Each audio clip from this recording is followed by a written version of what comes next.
Hi friends, welcome to ఎక్తి kitchen. నేను మీ శ్యామల. ఈరోజు మన ఎక్తి కిచెన్లో ఇవాల్టి రెసిపీ వచ్చేసి నాటుకోడి చికెన్. ఈ నాటుకోడి చికెన్ని రుచికరంగా ఎలా తయారు చేసుకోవాలో ఇవాల్టి వీడియోలో చూసేద్దాం. చూస్తున్నారు కదా, 1 కేజీ వరకు చికెన్ని తీసుకొచ్చుకున్నామండి. నాటుకోడిని తీసుకొచ్చుకున్న తర్వాత కొద్దిగా సాల్ట్ వేసి ఒక 2 సార్లు వాష్ చేసేసుకోండి. ఇప్పుడు చికెన్ని పక్కన పెట్టేసుకొని స్టవ్ ఆన్ చేసుకొని స్టవ్ మీద ఇలా కుక్కర్ గిన్నెని పెట్టేసుకొని అందులోకి 3 టేబుల్ స్పూన్ల వరకు ఆయిల్ని వేసేసుకొని ఆయిల్ హీట్ అయ్యాక అందులోకి సన్నగా తరిగి పెట్టుకున్న ఉల్లిపాయలని వేసేసేయండి. నేనైతే పెద్ద సైజు ఉన్న ఉల్లిపాయలు ఒక 2 తీసుకున్నానండి. సన్నగా తరుక్కొని యాడ్ చేసేసుకోండి. కొద్దిగా సాల్ట్ని యాడ్ చేస్తున్నాను. ఉల్లిపాయలను వేసి కలిపిన తర్వాత కొద్దిగా సాల్ట్ని వేసేస్తే త్వరగా కలర్ అనేది చేంజ్ అవుతాయండి సాల్ట్ వేయడం వలన. ఈ విధంగా ఆయిల్లో ఒక 2-3 నిమిషాల పాటు ఉల్లిపాయ ముక్కలని చక్కగా వేగనివ్వండి. ఈ విధంగా ఉల్లిపాయ ముక్కలు అనేవి వేగిపోయిన తర్వాత 6 to 7 గ్రీన్ చిల్లీస్ని యాడ్ చేసేసుకోండి. గ్రీన్ చిల్లీస్ని కూడా ఒకసారి మొత్తం అంతా కలిపేసుకోండి. ఇప్పుడు మనం కడిగి తీసుకున్న చికెన్ని వేసేసుకోండి. ఇలా నాటుకోడి చికెన్ని ఇందులోకి వేసేసుకొని మంటని హై ఫ్లేమ్లో పెట్టుకొని ఒక 5-6 నిమిషాల పాటు చక్కగా కలుపుతూ ఉండండి. హై ఫ్లేమ్ మీదే బాగా కలుపుతూ ఉండండి. ఇప్పుడు ఒకసారి మూత పెట్టి ఒక 3-4 నిమిషాల పాటు అలాగే వదిలేయండి. 3 నిమిషాల తర్వాత మూత తీసి చూడండి. మన చికెన్ అనేది కొద్దిగా వేగిపోయింది కదా. హై ఫ్లేమ్ మీద ఇలా కలుపుతూ వేపుకోవాలి. ఇప్పుడు మనం ఇందులోకి స్పైసెస్ని యాడ్ చేసుకోవాలి. 1.5 టేబుల్ స్పూన్ వరకు అల్లం వెల్లుల్లి పేస్ట్ని యాడ్ చేసేసుకోండి. ఇందులోనే 1 టేబుల్ స్పూన్ వరకు పసుపుని కూడా యాడ్ చేసేసుకోండి. ఒక 2 టేబుల్ స్పూన్ల వరకు మీ స్పైసీనెస్కి తగ్గట్టుగా రెడ్ చిల్లీ పౌడర్ని వేసేసుకోండి. రుచికి తగ్గట్టుగా సాల్ట్ని కూడా వేసేసుకోండి. 1/2 టేబుల్ స్పూన్ వరకు గరం మసాలా పొడిని యాడ్ చేసేస్తున్నానండి.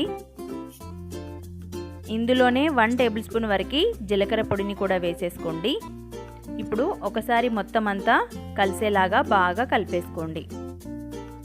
నాటుకోడి కదండి, ఈ విధంగా స్పైసీగా ఉంటేనే బాగుంటుంది. ఈ విధంగా మొత్తం అంతా కలిపిన తర్వాత మూత పెట్టి అలాగే వదిలేయండి. 5-6 నిమిషాల తర్వాత చూడండి, మధ్య మధ్యలో కలుపుతూ ఉండాలి.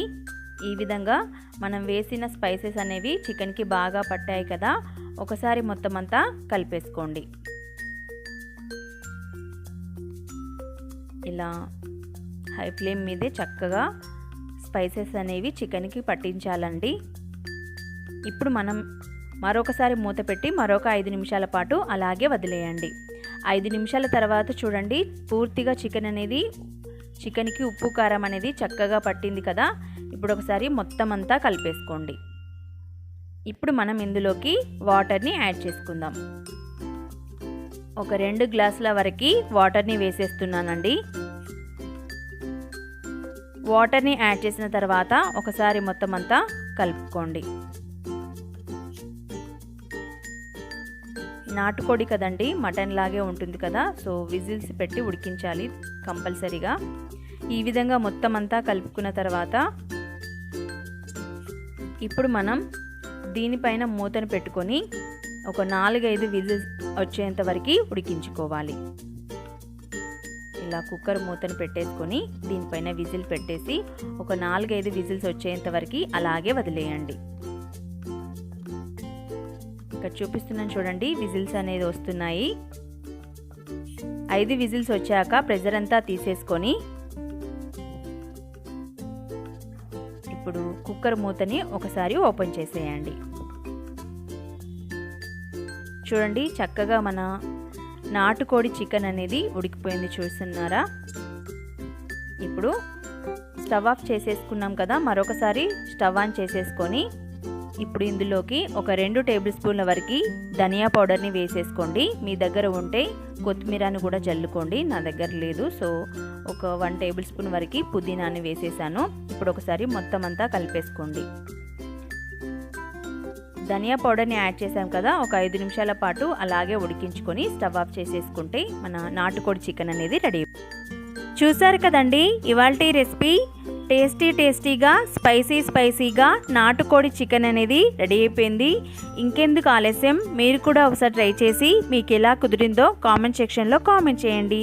ఈ రెసిపీ కనుక మీకు నచ్చినట్లయితే ప్లీజ్ లైక్ చేసి మీ ఫ్రెండ్స్కి షేర్ చేయండి. మరిన్ని వీడియోల కోసం నా ఛానల్ని సబ్స్క్రైబ్ చేసేసుకోండి. Thank you for watching.